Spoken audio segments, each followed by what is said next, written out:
মশালটা জ্বলছে, মৃত্যুহীন প্রাণের আঁচ অনুভূত হচ্ছে বাংলার মনে। তিনি চলে গিয়েছেন নিঃশব্দে, তবু মশালটা জ্বলছে সংস্পর্শীদের হৃদয়তন্ত্রে। কারণ যাবতীয় দ্বিধাদ্বন্দ্বের মেঘরাশি নিজের হাতে সরিয়ে দিয়ে গিয়েছিলেন স্বামী বিবেকানন্দ। মৃত্যুর দিন কয়েক আগেই বেলুড় মঠে কামাখ্যা মিত্রকে বলেছিলেন, ভারতের আজ বোমার প্রয়োজন। সেই বোমার আগুনের আঁচ পৌঁছে গিয়েছিল ঢাকার ইসলামপুরে আশোক জমাদার লেনের এক তরুণের মনে। কলকাতার বেচু চ্যাটার্জি স্ট্রিটে আরেকটি প্রাণও তখন পুড়ছে সেই তাপে।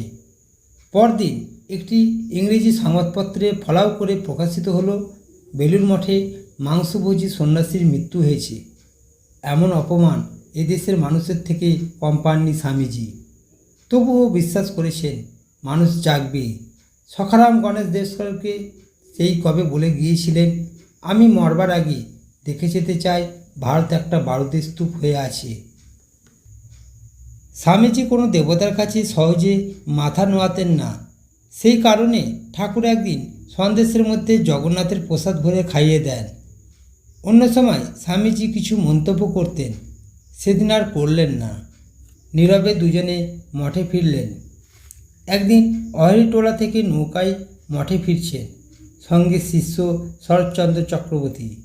তিনি হঠাৎ স্বামীজির কাছে ঠাকুর কি বলতেন জানতে চাইলেন। তিনি হেসে বললেন, আমি তার দৈত্য দানবদের মধ্যে কেউ একটা হব। তার সামনেই তাকে কখনো কখনো গালমন্দ করতুম। হঠাৎ গম্ভীর হয়ে অস্পষ্ট স্বরে গান ধরলেন তিনি। ঘরে ফেরার তাড়া বড় বেশি হয়ে উঠেছিল। নিবেদিতাকে 29শে জুন বললেন, তার মধ্যে বিরাট তপস্যার ভাব জেগে উঠেছে। স্বামীজি বুঝেছিলেন যে দিন ফুরিয়ে আসছে। ঢাকায় বক্তৃতার পর বলেছিলেন, আমি বড়জোর 1 বছর আছি। বেলুড় মঠে এ কথা শুনে একজন জিজ্ঞাসা করেছিলেন, যাবেন কেন?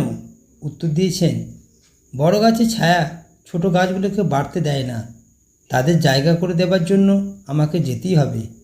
দেহত্যাগের কিছুদিনের আগে স্বামী শুদ্ধানন্দের থেকে একটি পঞ্জিকা চেয়ে নিলেন। নিবিষ্ট মনে দেখেছিলেন, মনে হচ্ছিল কোনো শুভদিনের খোঁজ করছে। মহাসমাধির পরে সকলের মনে হয়েছিল শ্রী রামকৃষ্ণ ঠিক এমনই করেছিলেন।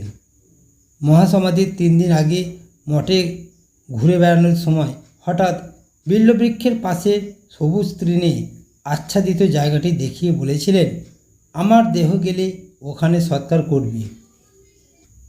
জুন মাস থেকেই জাগতিক খবরের স্বামীজি অনীহা সকলের চোখে পড়ল। একজনকে স্পষ্ট বললেন, আমি মৃত্যুর জন্য তৈরি হচ্ছি। আর মৃত্যুর দিন স্বামী প্রেমানন্দ শুনলেন ঠাকুরঘর থেকে নামতে নামতে অস্পষ্ট স্বরে তিনি বলছেন, আরেকটা বিবেকানন্দ এলে বুঝতো এই বিবেকানন্দ কি করে গেল। 4 জুলাই তার শরীর সকাল থেকে বেশ ভালো ছিল। সেদিন মঠে ইলিশ মাছ রান্না হয়েছিল। তার আগেই একাদশীর দিন দুধ আর কাঁঠালের বিচি সেদ্ধ খেয়ে খিদে চাগার দিয়েছে। ইলিশ মাছের নানা পদ তৃপ্তি সহকারে খেয়ে ঠাট্টা করে বলেছিলেন স্বামীজি। একাদশীর পর খিদেটা বড় চাগার দিয়ে উঠেছিল। ঘটি বাটিগুলো খুব কষ্টে ছাড়লুম। বিকেলে অনেকটা পথ হেঁটে সন্ধ্যায় নিজের ঘরে জপে বসলেন। 1 ঘন্টা পর সেবারত ব্রহ্মচারীকে বাতাস করতে বলে শুয়ে পড়লেন। হাতে তখনও জপের মালা। বাঁ পাশ থেকে দক্ষিণ পাশে ফিরলেন। মুখে অস্পষ্ট শব্দের সঙ্গে মাথা এলিয়ে পড়ল বালিশে।